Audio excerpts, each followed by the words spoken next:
President Trump's administration is essentially split on North Korea, and with recent threats to Guam and the continental U.S., it remains to be seen how the White House will move forward on this crisis. Michael Morrell is our CBS News senior security contributor and a former deputy director of the CIA, and he joins me now from Tokyo. So, Michael, North Korea's weapons program dates back decades, punctuated by a number of efforts by the U.S. to curtail their nuclear ambitions. Why has the U.S. been unsuccessful through the years in halting North Korea's progress?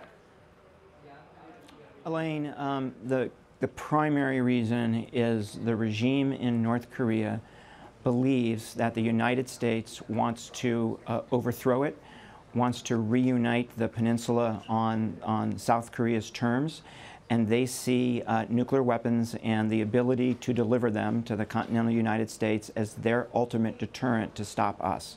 So that's why it's been impossible over a very long period of time, as you said, to change the equation here.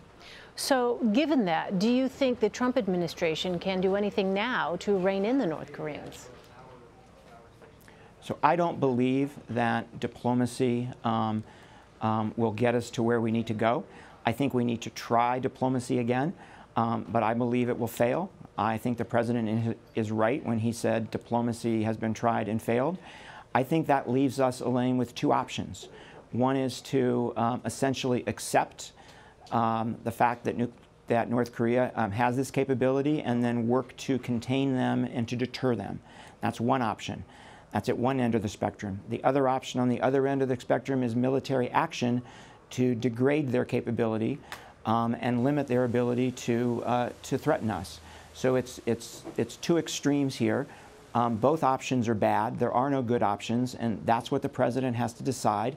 I think this is going to be the most consequential decision he makes as president from a national security perspective. So did the U.S. underestimate Kim Jong-un's regime in particular? And if so, is that a failure of intelligence or a failure of U.S. policy? Elaine, I don't think this was an intelligence failure. The North Koreans have been at this for over 25 years. The intelligence community has been monitoring it. The intelligence community has been warning exactly what Kim Jong-un is and his father before him and his grandfather has been trying to achieve. We've noted all the milestones. No, this is not an intelligence failure. At the end of the day, U.S. policymakers across 3 different administrations are going to have to own this failure. President Trump's promise of fire and fury has been widely reported, and on Thursday, Senator Lindsey Graham said that he cannot afford to kick the can down the road. Take a listen. His rhetoric yesterday, I think, is a change that is probably necessary. Everybody who spoke before him failed. Every smart person on TV who talks about what Trump should do, when it was their turn to deal with North Korea, they failed miserably. There's no place for him to kick the can down the road. So I'm 100% confident that if President Trump had to use military force to deny the North Koreans the capability to strike America with a nuclear-tipped missile, he would do that. And he is going to listen to sound military advice, but he's made a decision in his own mind not to let that happen on his watch. So, Michael, you touched on this, but how realistic a possibility is it getting the North Koreans to the negotiating table? So again, I don't think it's possible to get to the negotiating table. And I agree with Senator Graham that it's time to stop kicking the can down the road. It's time to make a decision here.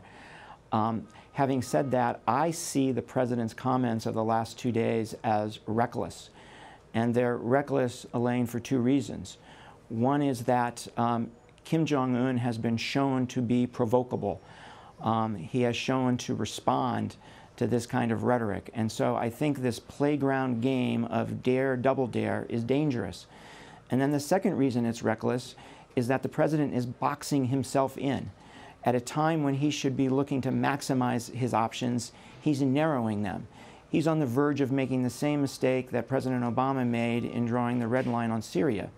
When you say things like the president has said for the last day, you're either forced to act on them or if you step away from them, you lose credibility. So I think a much more measured tone that leaves the president's options open would be much better. Where does China fit into this crisis? They voted in favor of sanctions. Can we expect them to try and rein in their neighbor to the south? So Elaine, there's two questions with regard to China. One is China's willingness to use its leverage, and the other is, even if they were willing, would it make any difference?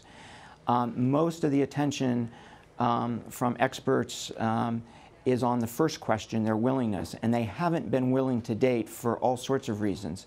But I wonder whether, even if they were willing, that they could change Kim Jong-un's mind, change his behavior here, because he sees these weapons as critical to the very existence of his regime. So I'm not sure at the end of the day that China could make a difference, even if it wanted to. You're coming to us from Tokyo. What is your sense of how the mixed messages from the administration are being received? On one hand, President Trump seems to be entertaining the idea of some kind of preemptive strike, but Secretary of State Rex Tillerson is downplaying the threats coming from Pyongyang. So clarity, Elaine, in foreign policy is a very, very important tool. And right now we don't have any clarity. Right now we have three messages. We have the president with a very tough, as you said, preemptive strike message.